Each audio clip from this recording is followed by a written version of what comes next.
So, as someone who has reverted to Islam from being an atheist his whole life, I've been getting a lot of really genuine questions from fellow Muslims about my journey.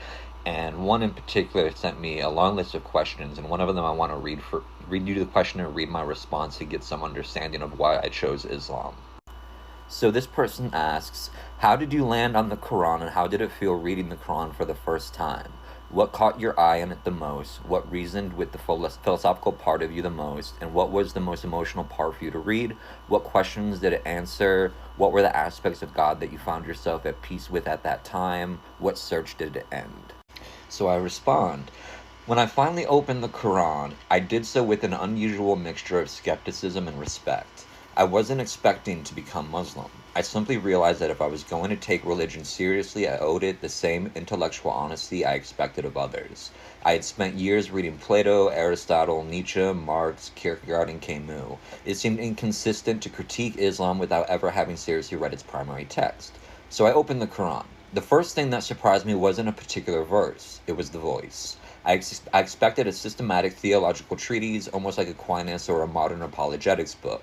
Instead, the Quran felt like it was speaking directly to the reader. It questioned me as much as I questioned it. It didn't seem interested in satisfying curiosity for its own sake. It was interested in transforming perception.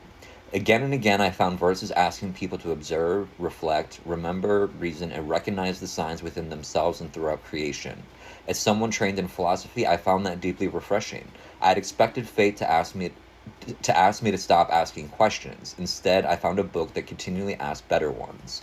One thing that struck me almost immediately was the Quran's insistence that certainty isn't merely intellectual. The heart can become veiled, pride can become a form of blindness, knowledge without humility becomes another kind of ignorance. That resonated deeply with me because philosophy had taught me how to analyze almost everything except myself. The Quran repeatedly turned the analysis inward. It wasn't asking whether I could defeat another person's argument, it was asking whether I could honestly confront my own soul. That was both unsettling and liberating. Philosophically, the aspect that affected me the most was Tawheed, the absolute oneness of God. At first, I thought this was simply a theological claim.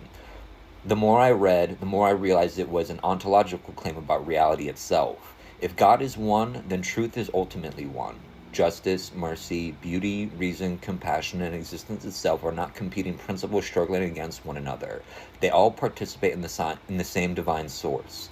That was profoundly different from much of the Western philosophy I had spent years studying, where reason and faith, body and soul, justice and mercy, freedom and obedience are often presented as opposing forces to be reconciled. The Quran seemed to say that these divisions are often